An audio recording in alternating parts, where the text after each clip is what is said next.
Main dishes तो अब आएंगे, कहकर वो ताली बजाता है और कई कछुए डिशेस लेकर हाजिर हो जाते हैं। फिर पेट भर खाना खाने के बाद अनारी इनको एक सीक्रेट कमरे में लेकर जाता है जो दिखने में एक लैब लगता है। वहाँ एक कंटेनर में गोल्ड लिक्विड होता है। वो बताता है कि इसमें ऐसी शक्ति है कि इंसान हमेशा जवान बना रहे, लेकिन अभी तक मैंने इसको ठीक से किसी पर टेस्ट नहीं किया, इसीलिए इसका इस्तेमाल नहीं कर सकता। फिर वो फिनिस्ट के सर पर एक डिवाइस फिक्स करता है जिस पर ग्लास होता है, उसके जरिए फिनिस्ट साफ साफ देख सकता है। वो बड़ी एक्साइटमेंट में कहता है कि बबलू याका मैं तुम्हें देख पा रहा हूँ। तब फिनिस्ट अनारी से लिपट जाता है कि अरे आपने मेरी जो मदद की है उसको मैं जन्म जन्मांतर तक नहीं भूल पाऊंगा। उसके बाद अनारी उन्हें वो जादुई दिया दिखाता है जिसके अंदर से जिन निकला था। बबलू तो डर जाता है कि प्लीज इसको गलती से भी खिसना मत, बड़ा खतरनाक मॉन्स्टर निकलता है इसके अंदर से। लेकिन अनारी उसकी बात नहीं मानता और उस दिए को जरा खिस देता है, उसमें से निकलता है जिन। असल में ये मॉन्स्टर जिन मंत्र शक्ति से बनाया गया था, पर अनारी के पास एक ऐसा यंत्र है जिससे कि उसकी मंत्र शक्ति को अलग किया जा सकता है। उसकी मदद से वो उस शक्ति को मॉन्स्टर से अलग कर देता है और इस तरह से उस मॉन्स्टर का खात्मा हो जाता है। अनारी कहता है कि देखो कल सुबह तुम्हें तुम्हारे गांव छोड़ने के लिए मेरा जहाज तैयार रहेगा। तो दोस्तों उस रात तीनों आराम से सोते हैं कि कल घर जाएंगे। जमाल तो याका को इम्प्रेस करने में लगा होता है कि तुम बहुत ही सुंदर हो, एकदम देवी लगती हो वगैरह वगैरह। तभी वहाँ पर एक पक्षी आता है जो कि लकड़ी का बना हुआ है, इसे भी अनारी ने बनाया था। असल में उसमें अनारी के लिए एक खबर भेजी गई थी जिसको पढ़कर अनारी परेशान हो जाता है। तो फिनिस्ट पूछता है कि क्या बात है, क्या दिक्कत हो गई। अनारी कहता है कि दक्षिण दिशा में एक रेगिस्तान है जहाँ एक खतरनाक मॉन्स्टर आया है। कुछ शिकारियों पर उसने हमला किया। उस मॉन्स्टर की पूंछ सांप जैसी दिखती है और उसका रूप बिल्ली जैसा है। अगर वो मॉन्स्टर शहर के अंदर आ गया तो लोगों को मार डालेगा। फिनिस्ट बताता है कि अरे आप जिस रूप का जिक्र कर रहे हैं उस मॉन्स्टर से मैं एक बार लड़ा भी था, शायद वही अब रेगिस्तान में पहुंच गया है। आपकी वजह से मेरी आंखें लौट आई, तो बदले में मुझे भी आपके लिए कुछ करने का मौका दीजिए, मैं उस मॉन्स्टर को पकड़ कर लेकर आऊंगा। अनारी भी उसकी बात मान जाता है। फिर सभी सो जाते हैं, लेकिन याका उठकर अनारी के लैब में जाती है और उसी गोल्ड लिक्विड को ढूंढती है जिससे कि वो हमेशा हमेशा के लिए जवान रहे। लेकिन अचानक ही अनारी की आहट को सुनकर वो क्लॉक वाले बॉक्स में छुप जाती है। पर अनारी बड़ी आसानी से पता लगा लेता है और कहता है कि बाहर निकलो मेरी जान, इस वक्त मेरे लैब में तुम कर क्या रही हो। याका कहती है कि आप इतने बड़े वैज्ञानिक जो ठहरे तो सोचा आपसे कुछ बुक्स लेकर पढ़ लूं। तो अनारी कहता है कि झूठ बोलते हुए तुम काफी क्यूट लगती हो वैसे।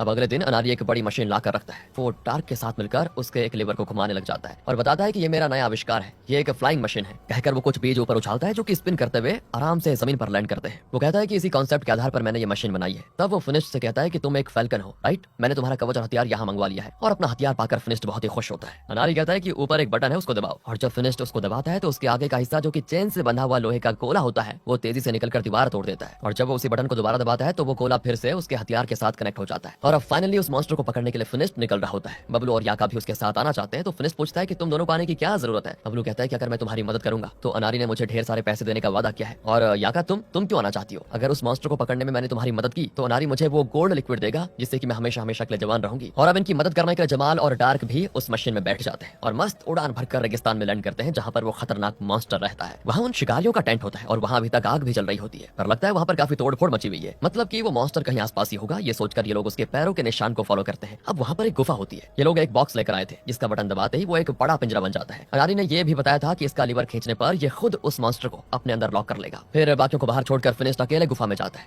वहां छुपा हुआ है वो मॉन्स्टर और वो सीधा फिनिस्ट पर हमला कर देता है। हालांकि फिनिस्ट को नया हथियार भी मिला था, लेकिन उस मॉन्स्टर का मुकाबला वो कर नहीं पाता अच्छे से और बेहोश हो जाता है। अब वो मॉन्स्टर गुफा से बाहर निकलता है और फिनिस्ट को काट करने वाला ही था कि इतने में फिनिस्ट के साथ ही उस पिंजरे का लीवर खींचते हैं तो पिंजरे का एक तरफ का दरवाजा खुलता है और अंदर से ढेर सारी जंजीरें निकलती हैं और फाइनली उस मॉन्स्टर को समेटकर बॉक्स में बंद कर देती है। और अब ये लोग उस पिंजरे को लेकर वापस अनारी के घर की ओर पैदल चलने लगते हैं। अब आप पूछोगे कि पैदल क्यों, इनका वो फ्लाइंग मशीन कहाँ चला गया? असल में अनारी ने उसको सिर्फ रेगिस्तान पहुंचने तक के लिए ही प्रोग्राम किया था, वापस जाने के लिए वो डिजाइन नहीं किया गया था। चलते चलते रात हो जाती है और ये लोग अब एक जगह रुकने का फैसला करते हैं। कुछ ही देर में सभी सो जाते हैं, लेकिन फिनिस्ट नहीं सोता। उसे पिंजरे के अंदर से किसी लड़की के गाने की आवाज आती है। जल्दबाजी में वो पिंजरे का दरवाजा खोलता है तो वहाँ मॉन्स्टर के बजाय लिसा होती है। फिनिस्ट चौंक जाता है कि तुम यहाँ कैसे आ गई, वो मॉन्स्टर कहाँ चला गया? वो कहती है कि तुम्हें सच बताऊं, मैं ही वो मॉन्स्टर हूँ। फिनिस्ट कहता है कि मैं जानता हूँ कि तुम बुरी लड़की नहीं हो, प्लीज यहाँ से बच निकलो। पर इतने में याका जाग जाती है और वो फिनिस्ट को भी उस पिंजरे में बंद करके उसे लॉक कर लेती है। वो कहती है मुझे माफ कर दो फिनिस्ट, मुझे जवान रहने का वो लिक्विड चाहिए और बबलू को पैसे चाहिए। तुम्हारे स्वार्थ के लिए हम अपने छाओं की कुर्बानी नहीं दे सकते। अब लिसा फिनिस्ट से कहती है कि मुझे माफ कर दो, मेरी वजह से तुम भी यहाँ पर फंस गए। कोई बात नहीं लिसा, लेकिन तुम्हारे अंदर वो मॉन्स्टर आया कैसे? तब लिसा बताती है कि मुझे किसी ने ये शाप दिया था। जब तुम उस दिन किले में आए थे और तुमने मेरा हाथ पकड़ा तो अगले पल मेरा शरीर एक मॉन्स्टर का रूप लेने लग गया, इसलिए मुझसे दूर रहना ही तुम्हारे लिए अच्छा होगा। फिनिस्ट उसको दिलासा देता है कि देखो तुम्हें इस शाप से मुक्त कराने का कोई ना कोई रास्ता जरूर होगा। मुझे उम्मीद है कि अनारी हमारी मदद जरूर करेगा। बातों में लगता है कि इनको एक दूसरे से प्यार भी हो गया दोस्तों, लेकिन वो इजहार नहीं करते। अनारी के घर के दो नौकर एक बुजुर्ग को लेकर आए होते हैं जिसके पास एक बिल्ली है। उसकी पूंछ चमक रही होती है।